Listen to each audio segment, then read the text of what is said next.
Hello, ഇന്നത്തെ കഥയിലേക്ക് എല്ലാവർക്കും സ്വാഗതം. അങ്ങനെ രാധികയുടെ പുതിയ പ്ലാന് തുടരുകയാണ്. അതുപ്രകാരം തന്നെ ഗോവിന്ദനോട് ചോദിക്കുന്നുണ്ട്, നാളുകളിൽ കോൺട്രാക്റ്റ് അവസാനിപ്പിച്ച് മറ്റൊരാളിൻ്റെ ഭാര്യയാവേണ്ട ഒരു പെണ്ണാണ് നിന്റെ റൂമിൽ താമസിക്കുന്നത്. അത് പാടില്ല. കോൺട്രാക്റ്റ് അവസാനിപ്പിച്ച് ഡിവോഴ്സ് കിട്ടുന്നത് വരെ നിങ്ങൾ രണ്ടുപേരും രണ്ട് റൂമുകളിൽ താമസിക്കണം. ഇത് പിന്നീന്ന് കേൾക്കുന്ന ഗീതുവിനും അതുപോലെ തന്നെ മുന്നിൽ നിന്ന് കേൾക്കുന്ന ഗോവിന്ദനും സഹിക്കാവുന്നതിലപ്പുറമായിരുന്നു. ഗീതുവിൻ്റെ കണ്ണുകൾ നിറഞ്ഞൊഴുകുന്നുണ്ടായിരുന്നു, ഒരു വാക്ക് പോലും ശബ്ദിക്കാൻ പറ്റാത്ത അവസ്ഥയിൽ. ഗോവിന്ദാണെങ്കിൽ ഷോക്കായിട്ട് കേട്ട് നിൽക്കുകയാണ്.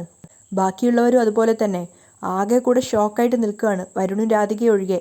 അപ്പോഴേക്കും ഗീതു അങ്ങോട്ടേക്ക് വന്നിട്ട് പറയാണ്, രണ്ട് മുറികളിലല്ല, രണ്ട് വീടുകളിൽ താമസിക്കാനും ഞാൻ ഒരുക്കാണ്. പക്ഷെ അതിനു മുമ്പ് കണ്ണേട്ടൻ്റെ ജീവിതത്തിൽ നിന്നും നിങ്ങൾ ഇറങ്ങിപ്പോണം. അപ്പോൾ ഗോവിന്ദ് ചോദിക്കുകയാണ്, നമ്മൾ തമ്മിലുള്ള പ്രശ്നത്തിൽ അമ്മ എന്തിനു പോകണം?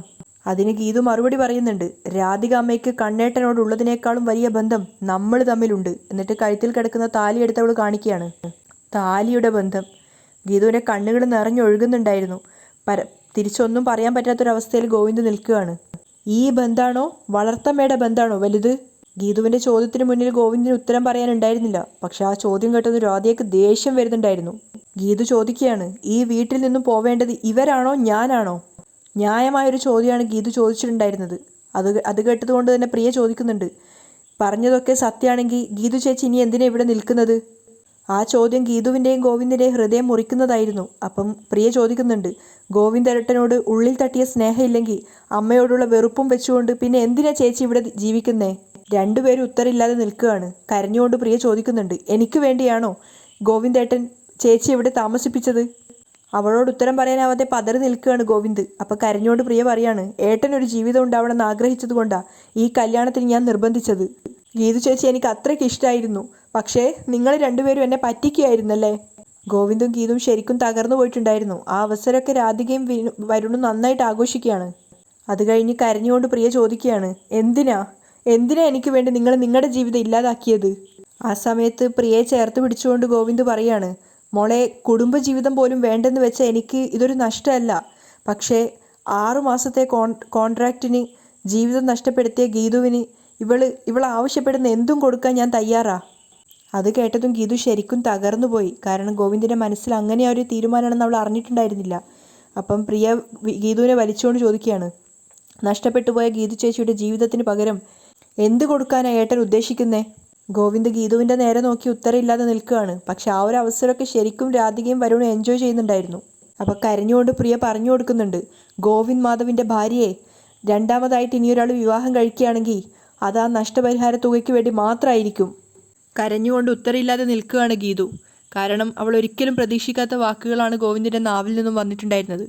അപ്പോൾ പ്രിയ ചോദിക്കുന്നുണ്ട്, ഗീതു ചേച്ചിയെ രണ്ടാം കെട്ടുകാരിയാക്കി മാറ്റാനുള്ള ബിസിനസ് ഏട്ടൻ എവിടുന്നാണ് പഠിച്ചത്? അതൊക്കെ ഗോവിന്ദിൻ്റെ ഹൃദയത്തെ കീറി മുറിക്കുന്ന വാക്കുകളാണ്. കരഞ്ഞുകൊണ്ട് പ്രിയ പറയുന്നുണ്ട്, ഈ കോൺട്രാക്റ്റ് ഒന്ന് അവസാനിപ്പിക്ക്, എന്നിട്ട് നിങ്ങൾ ഒന്നിച്ച് ജീവിക്ക്. മോളെ, ഗോവിന്ദ് ആകെ പരിങ്ങലിലായി. എങ്കിലേ ഈ കുടുംബത്തിന് സന്തോഷം ഉണ്ടാവൂ, പ്രിയ കരഞ്ഞുകൊണ്ട് പറയാണ്. അപ്പോൾ ഗീതുവിൻ്റെ മുഖത്തേക്ക് നോക്കിക്കൊണ്ട് കള്ളം പറയാണ് ഗോവിന്ദ്, ഞങ്ങൾ അങ്ങനെ ചിന്തിച്ചിട്ട് പോലുമില്ല. ഗീതുവിൻ്റെ ഹൃദയം പൊടിയുന്നുണ്ടായിരുന്നു ഗോവിന്ദിൻ്റെ ഓരോരോ വാക്കുകൾ കേൾക്കുമ്പോൾ. അപ്പോൾ പ്രിയ പറയാണ്, നിങ്ങൾക്കതിന് കഴിയുമോ എന്നറിയാൻ വേണ്ടി അമ്മ പറഞ്ഞതുപോലെ ഇന്ന് മുതൽ രണ്ടാളും രണ്ട് മുറികളിൽ കഴിയണം. അത് കേട്ടതും ഗോവിന്ദും ഗീതും ഒരുപോലെ ഞെട്ടുകയാണ്. രാധികയ്ക്ക് അത് കേട്ടപ്പോൾ ഒത്തിരി സന്തോഷമാവുന്നുണ്ട്. അപ്പോൾ പ്രിയ പറഞ്ഞു കൊടുക്കുകയാണ്, അങ്ങനെ രണ്ടാളും രണ്ട് മുറികളിൽ കഴിയുമ്പോൾ ഒരാൾക്ക് മറ്റൊരാളെ എത്രത്തോളം മിസ് ചെയ്യുന്നുണ്ടെന്ന് മനസ്സിലാവും. അകന്നിരിക്കുമ്പോൾ സ്നേഹം എത്രമാത്രം ഉണ്ടെന്ന് തിരിച്ചറിയാൻ പറ്റും. അതറിയാൻ രണ്ടായി താമസിക്കണം. കണ്ണീര് തുടച്ചുകൊണ്ട് ഗീതു പറയുന്നുണ്ട്, ഇനി എന്തറിയാൻ, ഞങ്ങൾ തമ്മിൽ ഒരു ബന്ധവും ഇല്ലെന്ന് പറഞ്ഞു കഴിഞ്ഞില്ലേ? അത് കേട്ടതും ഗോവിന്ദിൻ്റെ ഹൃദയം നുറുങ്ങുന്ന വേദന ഉണ്ടായിരുന്നു. പക്ഷെ അവൻ തലതാഴ്ത്തി നിൽക്കുകയാണ്. അപ്പം കരച്ചിലൊക്കെ മാറ്റി ഗീതു ഗോവിന്ദിൻ്റെ അടുത്ത് പോയിട്ട് പറയാണ്, ഗോവിന്ദ് സാറേ, ഇനി നമ്മൾ രണ്ട് മുറികളിൽ താമസിക്കും, ഫ്രണ്ട്സായിട്ടല്ല, ശത്രുക്കളായിട്ട്. ഗോവിന്ദിന് സഹിക്കാൻ പറ്റുന്നുണ്ടായിരുന്നില്ല. പക്ഷേ അതല്ലാതെ അവൻ്റെ മുന്നിൽ മറ്റൊരു മാർഗ്ഗവും ഇല്ലായിരുന്നു. അമ്മയെ വേദനിപ്പിക്കുക എന്നുള്ളത് അവന് സഹിക്കാൻ പറ്റാത്തൊരു കാര്യമാണ്. ഇതൊക്കെ കേൾക്കുന്ന രാധികയാണെങ്കിൽ ഉള്ളുകൊണ്ട് സന്തോഷത്തോടെ വാവ് എന്നൊരവസ്ഥയിലാണ്. കൂടുതലൊന്നും പറയാതെ ഗോവിന്ദിനെ കൂർപ്പിച്ച് നോക്കിക്കൊണ്ട് ഗീതു അവിടെ നിന്നും പുറത്തേക്ക് ഇറങ്ങി പോവുകയാണ്. മരിച്ച ഒരു മനുഷ്യനെ പോലെയാണ് ഗീതു പോയതിനു ശേഷം ഗോവിന്ദ് അവിടെ നിൽക്കുന്നത്. പക്ഷെ രാധിക അത് എൻജോയ് ചെയ്യുന്നുണ്ടായിരുന്നു, ഗീതുവിൻ്റെ ആ ഒരു പോക്കൊക്കെ കണ്ടു നിന്നപ്പോൾ. അപ്പോൾ പ്രിയ പറഞ്ഞു കൊടുക്കുന്നുണ്ട്, ഏട്ടാ, രണ്ട് ശത്രുക്കളായിട്ട് രണ്ട് മുറിയിൽ കഴിയാനല്ല ഞാനിത് പറഞ്ഞത്. നിങ്ങൾക്ക് പരസ്പരം സ്നേഹം മനസ്സിലാക്കി ഒരുമിച്ച് ജീവിക്കാൻ വേണ്ടിയാണ് ഞാനിത് പറഞ്ഞത്. ഗോവിന്ദൻ്റെ നെഞ്ച് പൊടിയുന്നുണ്ടായിരുന്നു സങ്കടം സഹിക്കാനാവാതെ. അപ്പം പ്രിയ പറഞ്ഞു കൊടുക്കുകയാണ്, നിങ്ങൾ ഒരുമിച്ച് ഒരു മനസ്സോടെ ജീവിക്കണം. അതിനുവേണ്ടി അകന്നു നിന്ന് പരസ്പരം തിരിച്ചറിഞ്ഞൂടെ? ഗോവിന്ദ് അവൾക്ക് മറുപടി കൊടുക്കാതെ അവിടെ നിന്നും പോവുകയാണ്. പക്ഷെ അവൻ്റെ കണ്ണ് നിറഞ്ഞിട്ടുണ്ടായിരുന്നു. ഗീതു താഴെ എത്തുന്ന സമയത്ത് ഗോവിന്ദ് അവൾക്ക് സമ്മാനിച്ച കാറാണ് ഫസ്റ്റ് തന്നെ കാണുന്നത്. അങ്ങേരുടെ ഒരു കാറ്. അവൾ കാറിനിട്ട് 4 കുത്തും ചവിട്ടൊക്കെ കൊടുക്കുകയാണ്. അതിനുശേഷം തിരിച്ചു വന്ന സമയത്ത് ഗോവിന്ദിൻ്റെ കാറും അവിടെ ഉണ്ടായിരുന്നു. അതിനും 4-5 ചവിട്ട് കൊടുത്തിട്ട് അവളുടെ സ്കൂട്ടി നോക്കുകയാണ്. ആ സമയത്ത് സ്കൂട്ടർ അവിടെ കാണുന്നില്ല. അവളവിടെ ചുറ്റിലും നോക്കുകയാണെങ്കിൽ സ്കൂട്ടർ കാണുന്നില്ല. അപ്പോഴേക്കും കാലിനൊരു വലിയ ബാൻഡേജൊക്കെ ആയിട്ട് അയ്യപ്പേട്ടൻ വരുന്നുണ്ട്. അപ്പോൾ ഗീതു ദേഷ്യത്തോടെ വന്നിട്ട് ചോദിക്കുന്നുണ്ട്, അയ്യപ്പേട്ടാ എൻ്റെ സ്കൂട്ടർ എവിടെ? അതേലേ, ഒരു തേങ്ങാക്കൊല വന്ന് വീണു, വർക്ക്ഷോപ്പ് കൊടുത്തിരിക്കുക മോളെ. ഗീതുവിന് ദേഷ്യം വരുന്നുണ്ടായിരുന്നു. നിങ്ങൾ എന്ത് തേങ്ങയായി പറയുന്നത്? അതിനിവിടെ തെങ്ങൊന്നും ഇല്ലല്ലോ. അപ്പം അയാൾ തലതാഴ്ത്തിക്കൊണ്ട് പറയാണ്, അത് സ്കൂട്ടർ തെങ്ങേ ചെന്ന് ഇടിച്ചപ്പോഴാ തേങ്ങാക്കൊല വീണത്. ഭാഗ്യത്തിന് എൻ്റെ തലയിൽ 2 വെള്ളക്കായേ വീണുള്ളൂ. അപ്പം ഗീതു പറയുന്നുണ്ട്, അയ്യപ്പേട്ടൻ എന്തിനാ സ്കൂട്ടർ എടുത്തേ? സ്റ്റാർട്ട് ചെയ്ത ഉടനെ അത് ജമ്പ് ചെയ്യും. ആ ശരിയാ, ഇന്ന് സ്കൂട്ടർ ജമ്പ് ചെയ്തപ്പോഴേ അതിൻ്റെ പുറത്ത് ഞാനും ഉണ്ടായിരുന്നെന്നേ. എൻ്റെ സ്കൂട്ടർ എനിക്ക് ഇപ്പോൾ കിട്ടണം, എനിക്ക് ഹോസ്പിറ്റലിൽ പോകണം. അപ്പം അയ്യപ്പേട്ടൻ പറയുന്നുണ്ട്, മോളുടെ കാറല്ലേ ഇവിടെ കിടക്കുന്നേ, താക്കോലും അതിനകത്തുണ്ടല്ലോ. ഇതിൽ കയറി സ്റ്റാർട്ട് ചെയ്താൽ ഉടനെ പാട്ട് കേട്ട് തുടങ്ങും. ആ പാട്ടൊക്കെ കേട്ട് മോൾക്ക് സുഖമായിട്ട് പോവാലോ. അപ്പോൾ ഗീതു അകത്തേക്ക് നോക്കിയിട്ട് പറയാണ്, അങ്ങേരുടെ കാറിൽ എന്നെ പട്ടി കയറും. എന്നിട്ട് അവൾ ഓട്ടോ വിളിക്കാൻ വേണ്ടി പുറത്തേക്ക് ഇറങ്ങിയതും ഫോൺ വരികയാണ്. വിനോദാണ് വിളിച്ചിട്ടുണ്ടായിരുന്നത്. അമ്മ എഴുന്നേറ്റ് സംസാരിച്ചെന്നും ചേച്ചിയെ തിരക്കിയെന്നും പറഞ്ഞപ്പം ഗീതു പറയുന്നുണ്ട്, ഞാൻ പെട്ടെന്ന് എത്താം. അപ്പോഴേക്കും പിന്നാലെ പോയിട്ട് അയ്യപ്പേട്ടൻ പറയുന്നുണ്ട്, മോളെ നമുക്ക് കാറ് കയറി പോവാം മോളെ, പ്ലീസ്. അയ്യപ്പേട്ടനല്ലേ പറയുന്നത്. അങ്ങനെ അയ്യപ്പേട്ടൻ പറഞ്ഞതുകൊണ്ട് മനസ്സോടെ ഗീതു കാറിൽ കയറുകയാണ്. ഡോറ് തുറന്നിട്ട് ഗീതു പറയുന്നുണ്ട്, ഇപ്പോൾ കയറുന്നതേ എൻ്റെ പട്ടിയാണെന്ന് കരുതിയാൽ മതി. എന്നിട്ട് ഗീതു കാറും ഡ്രൈവ് ചെയ്ത് പോവുകയാണ്. അയ്യപ്പേട്ട പട്ടിയായാലും പൂച്ചയായാലും ഉടനെ പാട്ട് തുടങ്ങും. ഒന്നുകിൽ മോളുടെ ദേഷ്യം അതോടെ തീരും, അല്ലെങ്കിൽ അതോടെ കലിപ്പ് തുടങ്ങും.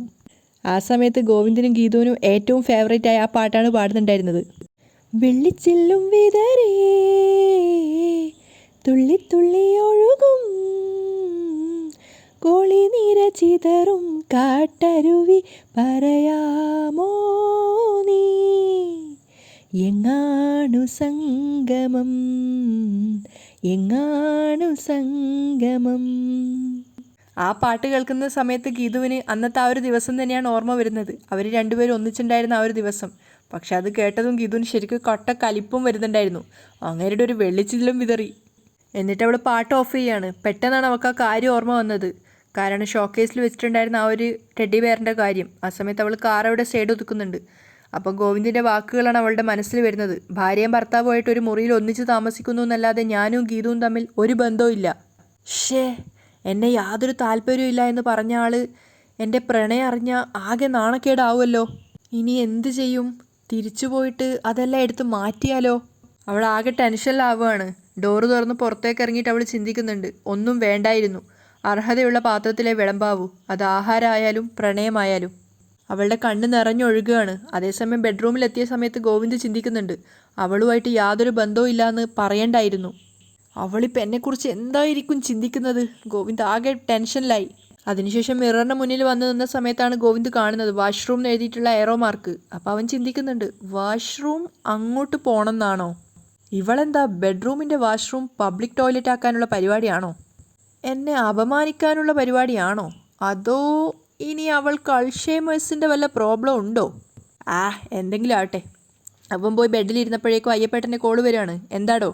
ഗീതുമോളുടെ സ്കൂട്ടർ ഞാൻ അതിസാഹസികമായി വർക്ക്ഷോപ്പിൽ കൊണ്ടെത്തിച്ചു. അതെന്തിനാ വർക്ക്ഷോപ്പിൽ വെച്ചത്? അതൊക്കെ ഒരു കഥയാ, അതവിടെ നിൽക്കട്ടെ. സ്കൂട്ടർ ഇല്ലാത്തത് കൊണ്ട് ഗീതുമോള് കാറിൽ കയറിപ്പോയി. ഇന്ന് നിങ്ങളുടെ പ്രണയത്തിൻ്റെ പുഷ്യരാഗം വിരിയും മോനെ. ആ സമയത്ത് ഗോവിന്ദ് ശരിക്കും ഞെട്ടുകയാണ്. അപ്പോൾ പെൻഡ്രൈവോ? ഗോവിന്ദ് കോള് കട്ട് ചെയ്യാണ്. ഈശ്വരാ, അവൾ കാറിൽ പാട്ടിട്ട ഞാൻ റെക്കോർഡ് ചെയ്ത മുഴുവൻ വോയിസും അവൾ കേൾക്കുമല്ലോ.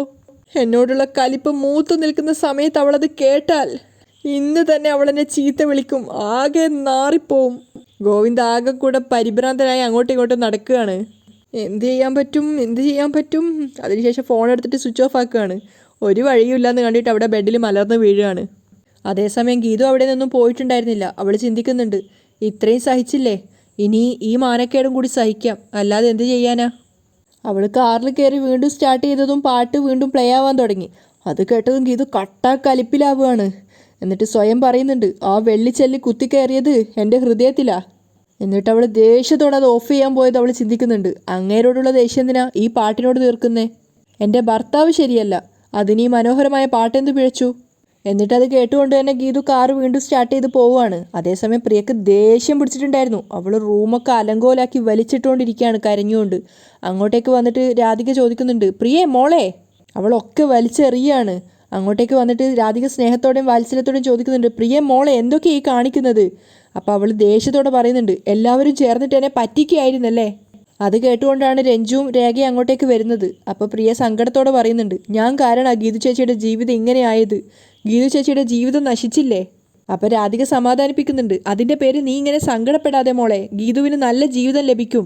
വിവാഹമോചനം കഴിഞ്ഞാൽ അവൾ ആഗ്രഹിക്കുന്നതിനേക്കാളും നല്ലൊരു ജീവിതം അവൾക്ക് ഞാൻ തന്നെ നടത്തി കൊടുക്കും. അത് കേട്ടത് രേഖയും രഞ്ജു വാ പൊളിച്ച് നിൽക്കുകയാണ്. അപ്പോൾ പ്രിയ പറയുന്നുണ്ട്, വിവാഹമോചനമല്ല, അവരെ ഒരുമിപ്പിച്ച് താമസിപ്പിക്കുക വേണ്ടത്. അതിന് ഒരുമിച്ച് താമസിക്കാൻ അവർക്ക് താല്പര്യമില്ലല്ലോ, രാധിക പറയാണ്. അതുകൊണ്ട് ഡിവോഴ്സിനെ കുറിച്ച് ഞാൻ പറഞ്ഞത്. അപ്പോൾ രേഖ പറയുന്നുണ്ട്, ഡിവോഴ്സിൻ്റെ ആവശ്യമില്ലമ്മേ. ഗോവിന്ദേട്ടനും ഗീതുവും തമ്മിലുള്ള ചില തെറ്റിദ്ധാരണകൾ മാറ്റിയാൽ അവർ ഒരുമിച്ച് ജീവിച്ചോളും. അപ്പോൾ പ്രിയക്കൊരു സമാധാനം തോന്നുകയാണ് അത് കേട്ടപ്പോൾ. പക്ഷെ രാധിക പറയുന്നുണ്ട്, രേഖയെ നീ ആവശ്യമില്ലാത്ത കാര്യങ്ങളിൽ അഭിപ്രായം പറയണ്ട. അവർ രണ്ടുപേരും ഇത്രയും കാലം നമ്മുടെ മുന്നിൽ സ്നേഹിക്കുന്നതായിട്ട് നടിക്കുകയായിരുന്നു. എന്നിട്ട് പ്രിയയോട് പറയാണ്, നിനക്ക് വേണ്ടിയാ, നിന്റെ കുഞ്ഞിൻ്റെ നല്ലൊരു ഭാവിക്ക് വേണ്ടിയാ അവർ ഭാര്യാഭർത്താക്കന്മാരായത്. പ്രിയ അത് കേട്ടതും ശരിക്കും ഷോക്കാവുകയാണ്. അപ്പോൾ രാധിക പറയുന്നുണ്ട്, പക്ഷേ എൻ്റെ മോന് വേണ്ടി ഗീതുവിനെ പോലെ നല്ലൊരു പെൺകുട്ടിയുടെ ജീവിതം ഇല്ലാതാക്കാൻ ഞാൻ തയ്യാറല്ല. ഗീതുവിന് നല്ലൊരു കുടുംബജീവിതം ഉണ്ടാവണം. ഡിവോഴ്സ് കിട്ടുന്നതിൻ്റെ പിറ്റേന്ന് അവളുടെ വിവാഹം നടക്കണം. അപ്പം രഞ്ജു പറയുന്നുണ്ട്, ഗീതുവും ഗോവിന്ദേട്ടനും പുറമെ എന്തൊക്കെ പറഞ്ഞാലും അവർക്ക് പരസ്പരം ഇഷ്ടമാണ്. ഗോവിന്ദേട്ടൻ ഗീതുവിൻ്റെ ജീവനാണ്. അപ്പം രേഖയും പറയുന്നുണ്ട്, അതുകൊണ്ടാ ഒരുമിച്ച് ജീവിക്കാനുള്ള ഉത്തരവ് അവർ കോടതിയിൽ നിന്നും വാങ്ങിയത്. അതൊക്കെ പ്രിയക്ക് പുതിയ അറിവുകളായിരുന്നു. പ്ലാന് പാളുവോ എന്നുള്ള പേടിയിലാണ് രാധിക ഉണ്ടായിരുന്നത്. അപ്പം രഞ്ജു പറയുന്നുണ്ട്, സ്നേഹിക്കുന്നവരെ തമ്മിൽ പിരിക്കാനല്ല ഒന്നിപ്പിക്കാനാണ് നോക്കേണ്ടത്. അപ്പം രാധിക ചോദിക്കുകയാണ്, ഞാനാണോ അവരുടെ മനസ്സ് മാറ്റിയത്? ഗോവിന്ദിനൊപ്പം ജീവിക്കാൻ അവൾ ആഗ്രഹിച്ചിട്ടില്ല. കിഷോറിനൊപ്പം ജീവിക്കാൻ അവൾ ബാംഗ്ലൂർക്ക് പോയതും അതുകൊണ്ടാ. അതൊക്കെ തന്നെ പ്രിയക്ക് പുതിയ അറിവുകളായിരുന്നു. അപ്പം രാധിക പറയുന്നുണ്ട്, പക്ഷെ അവിടെ വെച്ച് കണ്ണനെ വരുതിക്ക് നിർത്തി അവൻ്റെ സ്വത്തുക്കൾ അടിച്ചു മാറ്റാൻ അവളെ ഉപയോഗിച്ചത് നിന്റെ അമ്മയാ. രഞ്ജുവിനെ നോക്കിയിട്ട് ദേഷ്യത്തോടെ രാധിക പറയുന്നിടത്തായിട്ടാണ് ഇന്നത്തെ എപ്പിസോഡ് വൈൻഡപ്പ് ചെയ്യുന്നത്.